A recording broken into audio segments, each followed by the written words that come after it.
Nikki Haley is on the rise, but can she actually win? Don't get your hopes up, laddie. This is Not My Party.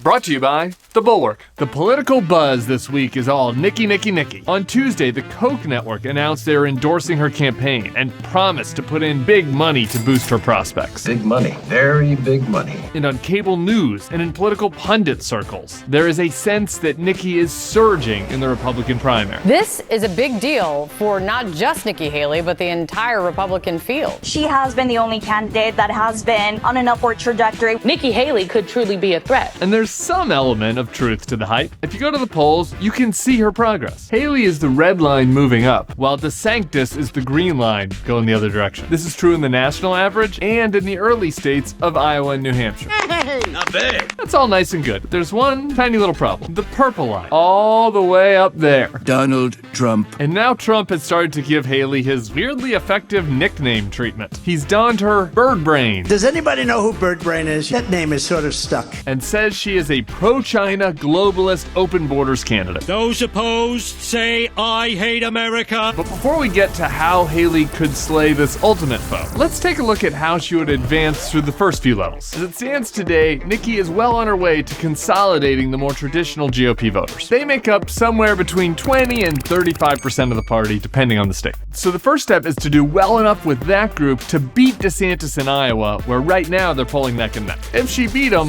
one would think that Tiny D would drop out to save what little integrity he's got left. It could go either way. And then she would head to New Hampshire for what should be a mono-a-woman-o race with Trump. Now, Chris Christie could complicate that if he stayed in, but let's imagine that he does the right thing, drops out, and endorses Haley before the New Hampshire primary. Wouldn't that be great? So, if you add up Haley plus Christie plus Burgum, she's at about 35%. Then if you split the DeSantis vote 50-50 between her and Trump, Haley is then approaching 40%, and things are starting to get interesting. Now you have my attention. Maybe she finishes a close second in New Hampshire and can position herself as the comeback kid. Trump begins to hear her high heel footsteps. The national media is going crazy. The Paul Ryan, Karl Rove, Koch network Republicans are getting a bit chubbed up. And now the next stop on the Haley train is South Carolina, her home state. It's all happening. And then, well, what do the South Carolina polls look like again?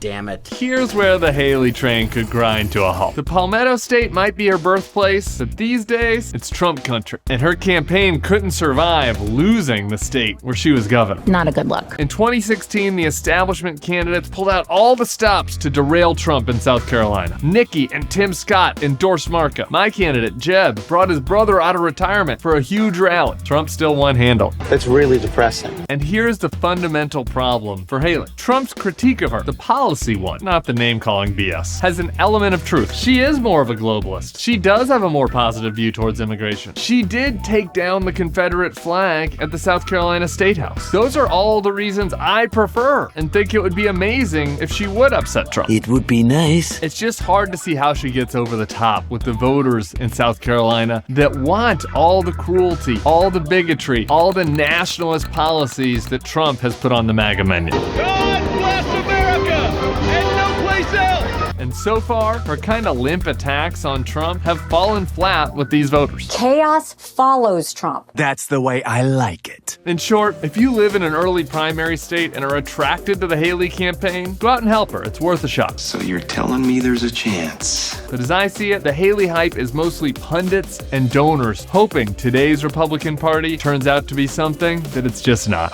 When will they ever learn? See you next time for more Not My Party.